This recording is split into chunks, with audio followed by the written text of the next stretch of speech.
आज अरविंद केजरीवाल साहब से मुलाकात हुई और शिवसेना उद्धव बालासाहेब ठाकरे पार्टी के जो मन में है, जो दिल में है, वो साफ बात है कि सरकारें आते जाते रहती है, फिर आएगी, लेकिन रिश्ता तो ऐसे ही चलता रहेगा। और यही कहने हम आए थे। उन्होंने जो पिछले 10 सालों में दिल्ली में जो काम किया है वो सारी जनता जानती है। ये जो चुनाव हुआ उसमें चुनाव का बहुत बड़ा हाथ था, आशीर्वाद था, और भाजपा ने चुनाव आयोग के तो आभार मानने ही ज़रूरी है।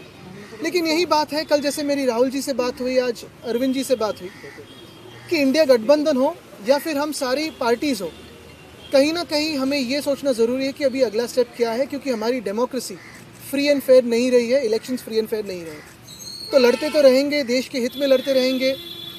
आपकी आवाज़ हो, मीडिया की आवाज़ हो, जनता की आवाज़ हो तो उठाते रहेंगे, और जो भी देश के अच्छे का हो, सड़क पे उतरना हो, लड़ना हो तो लड़ते रहेंगे। बस यही था।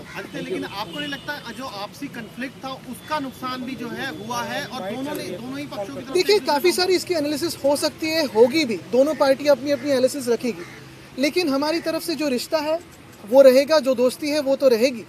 इसके आगे मैं कहना चाहता हूँ कि जो काफ़ी सारी जगहों में वोट्स काटे गए थे, जो वोट्स डिलीट हुए थे, उस पर भी कभी ना कभी विचार करना ज़रूरी है, क्योंकि वो वोटिंग का अधिकार लोगों से छीना गया था, वो चुनाव आयोग ने छीना है, तो उस पर भी विचार विमर्श होना ज़रूरी है। आदित्य जी, क्या इस इशू पे वोटर डिलीशन एडिशन पे आपकी कोई चर्चा हुई दिल्ली महाराष्ट्र दोनों को लेके? देखिए, आज तो कर्टसी कॉल था, आज तो यही कहने आए थे कि रिश्ता तो ही जारी रहेगा।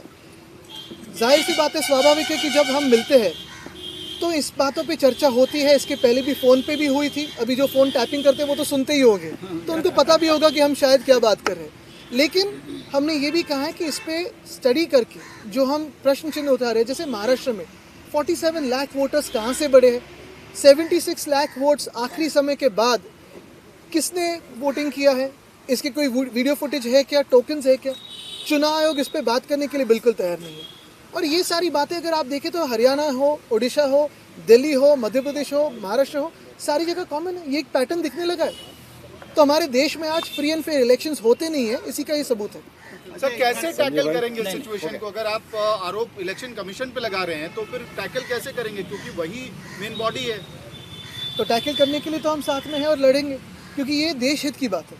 देखिए, कोई भी चुनाव जीत सकता है, हार सकता है, जीत भी सकता है वापस उसके बाद में, लेकिन फ्री एंड फेयर इलेक्शंस होना जरूरी है। अभी कई चुनाव आने वाले हैं, निगम के कई चुनाव हरियाणा में आम आदमी पार्टी लड़ रही है, आप लोग लड़ रहे हैं, क्या इसे लेकर कोई स्ट्रेटजी? बिल्कुल लड़ते रहेंगे और अपनी अपनी स्ट्रैटेजी सुधारते रहेंगे। वोट कटिंग क्या? देखिए, ये चुनाव आयोग के साथ हम चेस का गेम खेल रहे हैं। वो कोई एक तरीका अपना रहे तो हमें उसका एक उत्तर देना पड़ेगा, तो वो खेलते रहेंगे।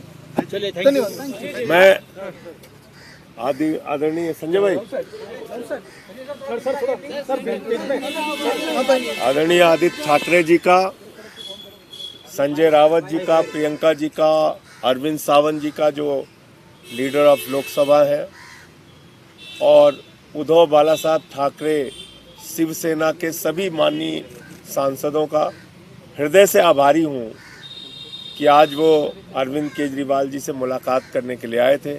इनके प्रदेश अध्यक्ष मंगत राम मुंडे जी भी थे, और ये बहुत अच्छी बात है कि परिणाम की चिंता किए बगैर रिश्तों की बुनियाद मजबूत रहेगी, इसका भरोसा आदित्य ठाकरे जी ने और सभी साथियों ने दिलाया, और इस रिश्ते की मजबूती के साथ हम लोग आगे बढ़ेंगे, देश के लिए काम करेंगे।